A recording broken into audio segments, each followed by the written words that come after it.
গফ করো ওটা আমি এক বছরে পেনশন পাইছিলাম 5 লাখ টাকা বুঝনা দিলে আমার ফুলারে 5 লাখ টাকা দিছি দেওয়ার পরে খরচে কিতা 1.5 লাখ কইরা এর খেলোয়ার গরিব ফুলের আছে না 2 লাখ দুইটা এই টমটম দিলেছে কিনা 3 লাখ টাকা দেয়া আর 2 লাখ ঠিক মতো আইতে পারে না এরা 2 লাখ দিয়েছে 2 লাখ টাকা মোটরসাইকেল আমার একটা ছেলেও যেন বেকার ঘুরায় না একটা মেয়ে যেন বেকার ঘুরায় না মামু ইত্যাদি নেই তারা ইতা লাগতো না খাম কোনটা খরণ লাগবো ওইটা লই আইও খাম কোনটা খরণ লাগবো ওইটা লই আইও তে আল্লাহর কি মর্জি আল্লাহ কবুল করছে আমাদের গুয়ারা সেন্টারও সুমন তার আম্মারলি আফারলিয়া গেছেন তা আফার হইছিল জোরের নামাজের পরে আমরা বাড়ি থেকে আইছিল তো জোরের নামাজে একটা আমার গফ করো ওটা আমি এক বছরে পেনশন পাইছিলাম 5 লাখ টাকা তুমি আমরা দিলাই না কোনা দিলে আমার ফুলারে 5 লাখ টাকা দিছি দেওয়ার পরে খরচে কিতা 1.5 লাখ কইরা এর খেলোয়ার গরিব ফুলের আছে না 2 লাখ দুইটা এই টমটম দিলেছে কিনা 3 লাখ টাকা দেয়া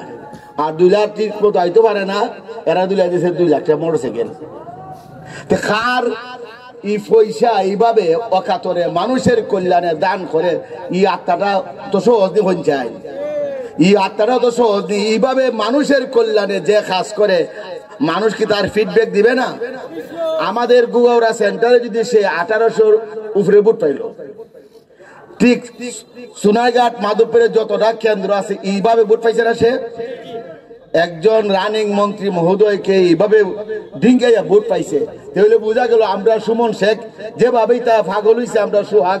এইটা পাগল হইছে এরার মতন হাজার হাজার পাগল আমাদের সোনারঘাট মাধবপুরে ফইরা রইছে আমি আমাদের বাইকনা ব্যারিস্টার এটা বুঝে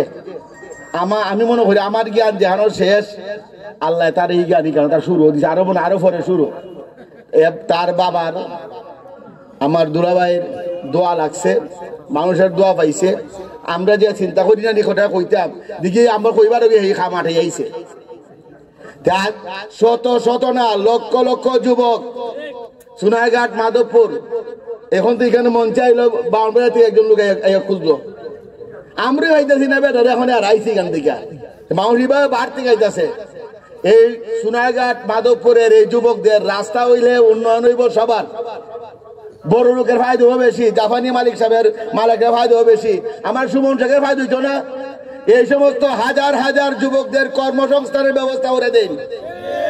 শিল্প প্রতিষ্ঠান করুন ওইদিকে যে শিল্প বার করার কথা ছিল ওর কাছে দিয়ে যা শিল্প প্রতিষ্ঠান আনুন আমার একটা ছেলেও যেন বেকার ঘুরায় না একটা মেয়ে যেন বেকার ঘুরায় না আমার প্রতিটা ছেলে প্রতিটা কর্মসংস্থান করুক শত শত বক্তৃতা সে বলছে আমি চাই শত শত সুমন তৈরি হোক চুরি কইরা হবে না সুমন তৈরি হতে হলে নিজের মুখের গ্রাস দিয়ে মানুষকে সহযোগিতা করতে হবে মানুষের পাশে থাকতে হবে মানুষের কল্যাণে রাখতে হবে তাহলে সুমন তৈরি হইতে হবে ভাই আর যদি এখানে বর হইয়া আমরা সামলা করো আর ফাইদা না হেবে কইছে আমার বাপ হইক বাপ তো নাই ভাইও লন্ডন থাকে মামু এরা যারা আছেন আমার মামু হোক জেসাই হোক আমার কথা কইলই তা না দৌড়ে লেগে বাবা রে যাইতে পারতাম না কুস্তা মাথায় লেগে আর ধরে যাই না যদি দৌড়ে নাই